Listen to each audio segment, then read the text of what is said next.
आप सभी को मेरा नमस्कार। आज के इस वीडियो के माध्यम से हम आपको सिंधु घाटी सभ्यता पे बात करेंगे।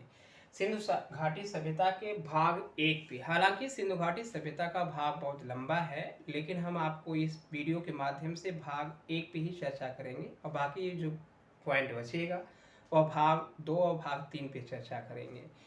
देखिए, सिंधु घाटी सभ्यता, सिंधु घाटी की सभ्यता, सिंधु घाटी सभ्यता की कला के बारे में, कला के बारे में। हालांकि सिंधु घाटी सभ्यता का इतिहास बहुत बड़ा है, लेकिन हम केवल कला के बारे में ही चर्चा करेंगे जो आपको सवाल पूछे जाते हैं। पहली पॉइंट तो आप नामकरण को लेकर के इसको Indus valley, Indus valley civilisation कहा जाता है। दूसरा पॉइंट, इंडस वैली सिविलाइजेशन के नाम से जाना जाता है। इसको प्रोटो हिस्टोरिक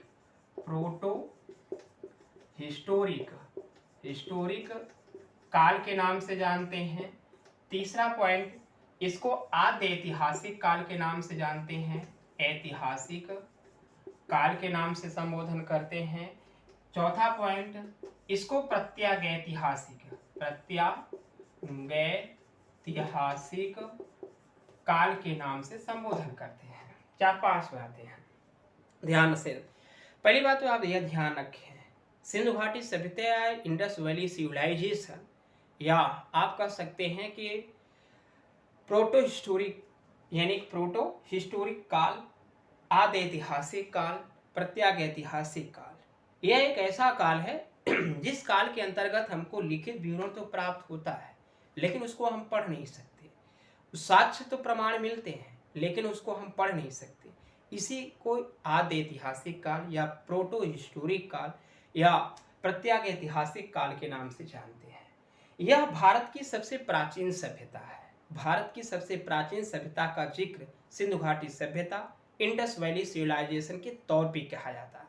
इसको कई नामों से जाना जाता है, लेकिन हमने आपको इंडस वैली सिविलाइजेशन बताया है, प्रोटो हिस्टोरिक काल बताया है, आद्य ऐतिहासिक काल बताया है और प्रत्यागैतिहासिक काल के नाम से बताया है।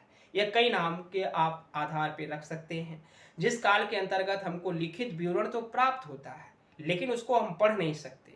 इसी को आद्य ऐतिहासिक या प्रत्यागैतिहासिक काल के नाम से संबोधन करते हैं, जिसका प्रमाण आपको सिंधु घाटी की सभ्यता है, भारत की सबसे प्राचीन सभ्यता है। यह भारत की सबसे प्राचीन सभ्यता सिंधु नदी के किनारे विकसित हुई, जिसका जिक्र हम आपको अगले पॉइंट पे बात करेंगे। अब देखिए, इसके नामों के करण के लेकर के इस कला में जैसे जैसे विकास होता गया, वैसे वैसे कला में, इस सिंधु घाटी सभ्यता में जो जो प्रमाण आपको देखने को मिले, उसी के नामकरण के आधार पर इसको पुकारा गया, उसको नाम से संबोधन किया गया। अब पहली बात तो यह ध्यान रखेंगे, इस सभ्यता के अंतर्गत सर्वप्रथम पकाई गई ईंटों का प्रयोग किया गया है, ईंटों का प्रयोग होता है।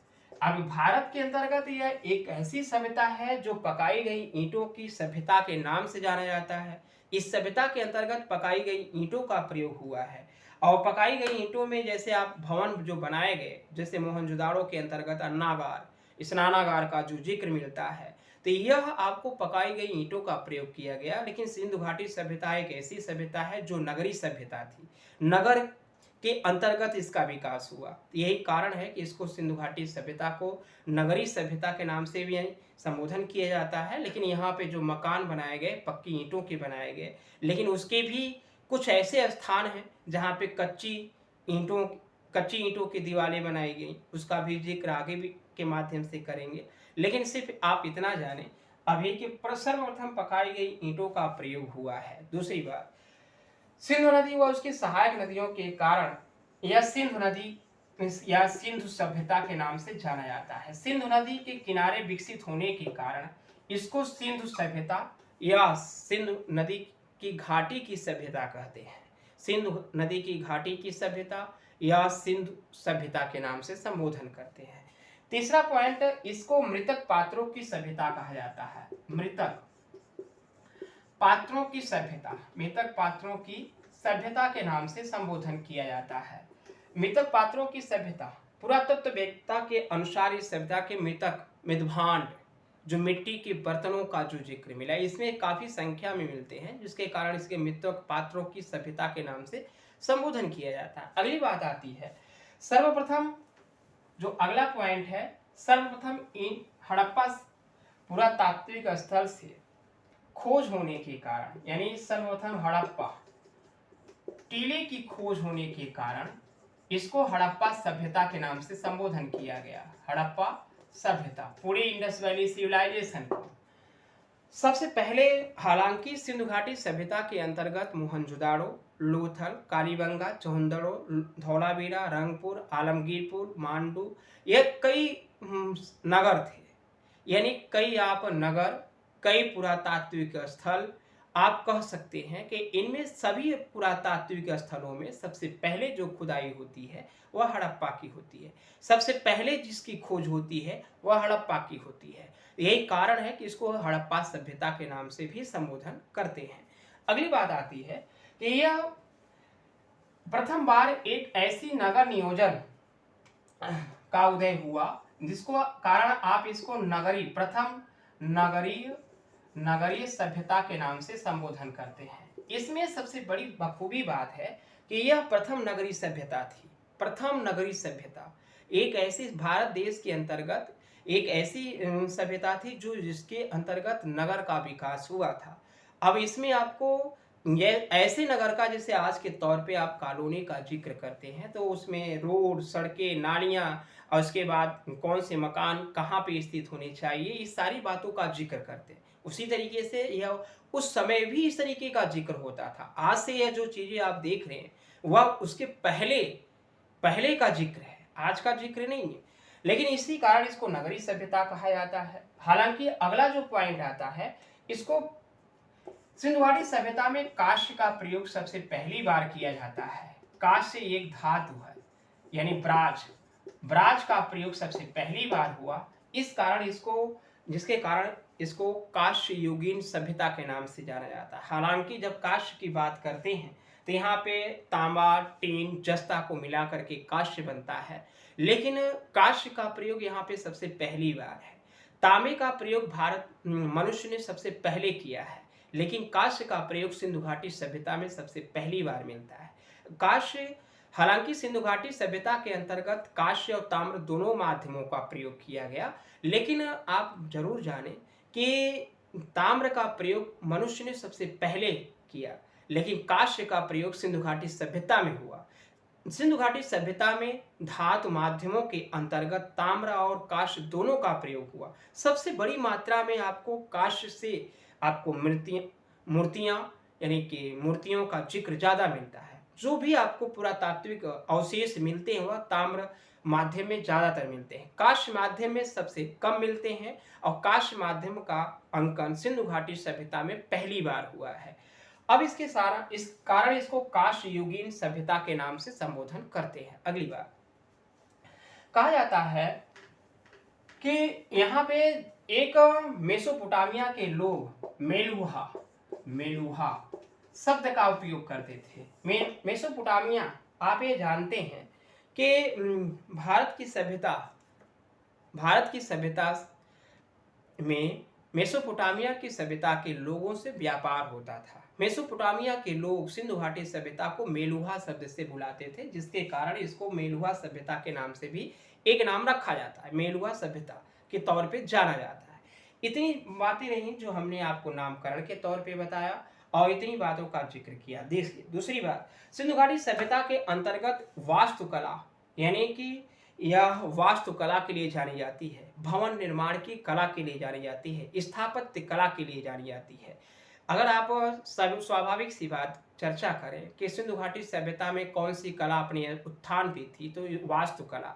हालांकि सिंधु घाटी सभ्यता के अंतर्गत मूर्तियों का भी जिक्र मिलता है, चित्रकला का भी मोहरों पे प्रमाण मिलता है, और लेकिन मृदभांडों पे भी मिलता है चित्रकला का प्रमाण। लेकिन सबसे बड़ी बात ये आती है, यहाँ पे आपको संगीत का भी प्रमाण मिलता है, जो कि आपको नृत्यांगना की मूर्ति मिली है। लेकिन ये सारी चीज़ों का जब आप अवलोकन करते हैं तो आपको स्थापत्य कला का सर्वोपरि स्थान बताया जाता है। अब बात ये आती है कि मेसोपोटामिया कि यानी सिंधु घाटी सभ्यता के लोग पीपल वृक्ष की पूजा किया करते थे। पीपल वृक्ष उनका लिए सर्वोपरि था। अब हम कुछ बातों पे चर्चा कर देते हैं सिंधु घाटी सभ्यता के अंतर्गत, जिनके आप समय निर्धारण को लेकर के। समय, आप इसके समय के बारे में ध्यान रखेंगे, इसका समय क्या बताया जाता है। विद्वानों के मतानुसार की अगर आप चर्चा करें तो आप इसको काल निर्धारण के तौर पे जानते हैं। काल निर्धारण के तौर पे जब आप गणना करते हैं तो यहाँ पे आपको माधव स्वरूप का नाम आता है। माधव स्वरूप वस्त्र के अनुसार जो है, इनकी जो समय है 3500 ईसा पूर्व से लेकर के 2700 ईसा पूर्व तक बताया जाता है। दूसरी बात, सर जॉन मार्शल साहब के अनुसार जो इसका जिक्र मिलता है 3250 ईसा पूर्व से लेकर के 2750 ईसा पूर्व तक। और अगला जो पॉइंट आता है मार्टी व्हीलर के अनुसार, मार्टी व्हीलर के अनुसार इसका जो टाइम है 2500 ईसा पूर्व से लेकर के 1500 ईसा पूर्व तक। लेकिन ये तीन विद्वानों के हमने नाम बताए हैं, माधव स्वरूप का, सर जॉन मार्शल साहब का, मार्टी व्हीलर का। सर माधव स्वरूप का जो टाइम है इन्होंने दिया है 3500 ईसा पूर्व से लेकर के 2700 ईसा पूर्व तक। सर जॉन मार्शल साहब ने 3250 ईसा पूर्व से लेकर के 2750 ईसा पूर्व तक। मार्टी व्हीलर ने 2500 ईसा पूर्व से लेकर के आपको 1500 ईसा पूर्व तक बताया है। लेकिन एक बातें और आप ध्यान रखेंगे, यहाँ पे कुछ और बातें आती हैं। ये तीन बात विद्वानों का हमने आपके सामने जिक्र रखा है। लेकिन एक पॉइंट आता है चौथा नंबर का, रेडियो कार्बन तिथि के अनुसार। रेडियो कार्बन तिथि के अनुसार इसका जो टाइम है, जिसको आप C14 कहते हैं, इसका जो टाइम है 2350 ईसा पूर्व से लेकर के 1750 ईसा पूर्व तक। दूसरी बात, एनसीईआरटी बुक के अनुसार जो इसका मानक समय है 2550 ईसा पूर्व से लेकर के 1750 ईसा पूर्व तक। लेकिन ये बातें आप सबसे ज्यादा जानते हैं कि रेडियो कार्बन तिथि के अनुसार इसका समय निर्धारण सर्वोपरि मान्य है। यही आपके लिए सर्वोपरि माना जाता है, जो 2350 से लेकर के 1750 ईसा पूर्व तक बताया जाता है। अब इतनी बातें रही, अब हम आपको कुछ अन्य चीजों पर भी चर्चा कर लेते हैं, जिनके अंतर्गत आप सिंधु सभ्यता का विस्तार जानते हैं। सिंधु सभ्यता के अंतर्गत इसका विस्तार कितना रहा, इसके बारे में भी हम आपको बता देते हैं। देखिए, सिंधु सभ्यता का विस्तार अगर जब आप चर्चा करते हैं तो सिंधु सभ्यता के विस्तार के अंतर्गत सबसे बड़ी बात आती है कि इसका जो आकार है, आकार आपका यह त्रिभुजाकार है, त्रिभुज के आकार का है, त्रिभुजाकार है। आप ऐसे भी लिख सकते हैं, त्रिभुजाकार है। अब देखिए, आप इसको इस तरीके से गणना कर सकते हैं। अब यह आपका उत्तर है, यह आपका पूरब है, और यह आपका पश्चिम है, और यह आपका दक्षिण है। यह चार दिशाएं हो गई। उत्तर के अंतर्गत सबसे उत्तरी स्थल आपको जाना जाता है मांडा पुरातात्विक स्थल। यह जम्मू कश्मीर में स्थित है और चिनाब नदी के तट पे स्थित है। चिनाब नदी के तट पे, जरूर याद रखेंगे, सबसे उत्तरी स्थल है। पूर्वी स्थल यह आपको आलमगीरपुर जाना जाता है। यह मेरठ, उत्तर प्रदेश के मेरठ में स्थित है, और यह हिंडन नदी के तट पे स्थित है। हिंडन नदी के तट पे स्थित है। अगला देखिए, पश्चिमी के अंतर्गत यह सर्वाधिक पश्चिमी स्थल जो जाना जाता है, यह सुत्का-गेंडोर पुरातात्विक स्थल है, जो पाकिस्तान में स्थित है। यह दास नदी के किनारे स्थित है। जो दक्षिणी स्थल है यह दाइमाबाद है, जो महाराष्ट्र राज्य के अंतर्गत स्थित है, और यह आपको प्रवरा नदी के तट पे स्थित है। यह इसका विस्तार है। इस विस्तार के क्षेत्र में आप जब देखते हैं तो उत्तर के अंतर्गत मांडा, जो आपको चिनाब नदी के तट पे स्थित है। मांडा आपको जम्मू कश्मीर के अंतर्गत पड़ता है, जम्मू के अंतर्गत पड़ता है। उत्तर प्रदेश के अंतर्गत आलमगीरपुर है जो मेरठ में उत्तर प्रदेश में स्थित है, हिंद नदी के तट पे है। पश्चिम में आपको सुतकाडेर है जो आपको दास नदी के स्थित है। और पश्चिम दक्षिण के अंतर्गत दायमाबाद है जो महाराष्ट्र के में स्थित है, यह प्रवरा नदी के तट पे स्थित है। यह आपको इसका विस्तार है, इतना क्षेत्र फैलाव है। इसका जो क्षेत्रफल है, यह क्षेत्रफल आपको 12,99,600 वर्ग किलोमीटर जाना जाता है, यानी लगभग 13 लाख वर्ग किलोमीटर है। और पूरी इंडस वैली के क्षेत्र में राखी गढ़ी एक ऐसा पुरातात्विक स्थल है जो सिंधु घाटी सभ्यता का सबसे बड़ा नगर है। सिंधु घाटी सभ्यता का सबसे बड़ा नगर आपको राखी गढ़ी है। दूसरे नंबर पे मोहनजोदाड़ो आता है। रही बात कि सिंधु घाटी सभ्यता का सबसे जो महत्वपूर्ण नगर वह हड़प्पा और मोहनजोदड़ो जाने जाते हैं, जो वर्तमान समय में पाकिस्तान देश के अंतर्गत स्थित है। और इस सिंधु घाटी सभ्यता के अंतर्गत सबसे ज्यादा पुरातात्विक स्थल भारत में स्थित हैं और भारत के गुजरात राज्य में पाए जाते हैं। इतनी बातें रही, हमने आपको इस वीडियो के माध्यम से पहला भाग बताया है और अगली वीडियो में हम आपको इसका दूसरा भाग बताएंगे जिनके अंतर्गत नदियां और अन्य पुरातात्विक स्थल के बारे में। बाकी सभी को गुड बाय।